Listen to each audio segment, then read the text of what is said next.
Hi, it's Mark Graban. Welcome to Lean Blog Audio. This is a blog post that I published on May 9th, 2024. It's titled, Do We Need Another Share in the See-Solve-Share Model of Continuous Improvement? For a link to this blog post, look in the show notes, or you can go to leanblog.org/audio372. So I love Steve Spear's emphasis on a Toyota-based lean model of see, solve, share. That means see problems, solve problems, and share problems, or share solutions and what you've done. That's the ideal, and it's powerful where it exists. Now, at Toyota and companies like it, there's an understanding that speaking up about problems leads to a constructive response from leaders.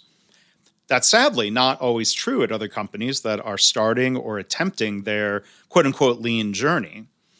The psychological safety that might be taken for granted at Toyota must be actively cultivated in a company before continuous improvement can really take root, yet alone take off. So I think the model could also be stated as see, share, solve, share. Because we can't solve a problem that isn't shared. We need to see it. We need to be able to speak up about it.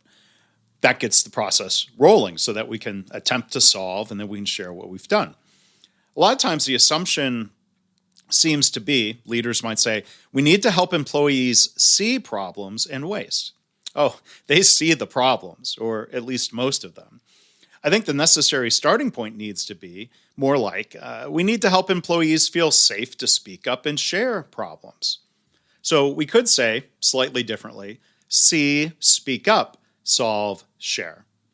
I'd love to hear your thoughts and experiences related to this. You can post a comment on the blog post, leanblog.org/audio372, or you can join a really good LinkedIn discussion that this topic prompted there. Maria Menser, who works with Spear, she added a comment, I love the added share and speak up after see. It appropriately emphasizes the power of a collective see, solve, share, learning, and improvement dynamic, and how that depends on collectively seeing problems.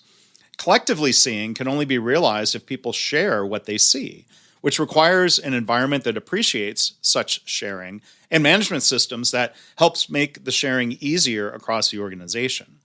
None of that will happen until people are treated in such a way that it's safe, encouraged, and even celebrated to be raising one's hand and when one doesn't have the answer. Rather than, like most of us are trained to do from an early age, raising our hands only when we have the answer.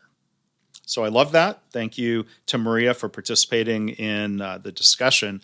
Again, for the blog post, I'd love to hear what you think. Go to leanblog.org/audio372. Thanks for listening.